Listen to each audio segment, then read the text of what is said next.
Welcome back to my channel Binita daily blog. আজ আমরা বর্ষার দিন, সুন্দর একটা দিন, ঠান্ডা ঠান্ডা ওয়েদার। তো আমার মতন আজকে কে কে খিচুড়ি আর ইলিশ মাছ খাচ্ছ, সঙ্গে নিরামিষ তরকারি আছে। আজকে দেখবো খিচুড়িটা কিরকম। হ্যাঁ,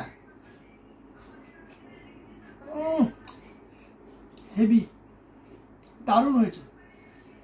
খিচুড়ি আর ইলিশ মাছ আজকে পুরো জমে গেল। আমার মতন কারা কারা আজকে এরকম বর্ষার দিনে ইলিশ মাছ আর উইথ খিচুড়ি ভালো খাও, একটু কমেন্ট করে জানিও।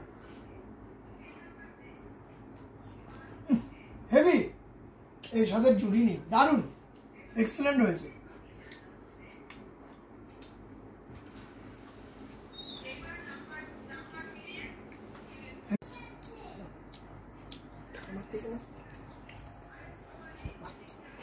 ইলিশ দিয়ে খেলাম, এবার একটু তরকারি খাই নিরামিষ, আলু কুমড়ো আর সঙ্গে কি বটবটি, আর আছে পটল আর হচ্ছে বেগুন। দেখি কিরকম লাগে, নিরামিষ তরকারি দিয়েও খাবো, ইলিশ মাছটা দিয়েও খাবো।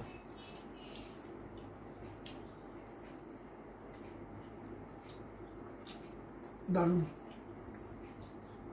এরকম একটি বর্ষার দিনে ছোটবেলায় আমাদের রচনা লিখতে দিত, তখন আমরা লিখতাম রচনায় যে বৃষ্টির দিন যদি থাকতো, যে তোমার একটা বর্ষামুখর দিনের রচনা হলো, তখন এই খিচুড়ি ইলিশ মাছ লিখতাম, কিন্তু খেতে পারতাম না।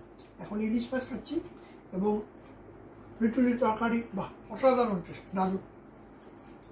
আজকের খাওয়াটা সত্যি ভগবান নামে জমে গেল। জয় বাবা লোকনাথের জয়, হেভি হয়েছে।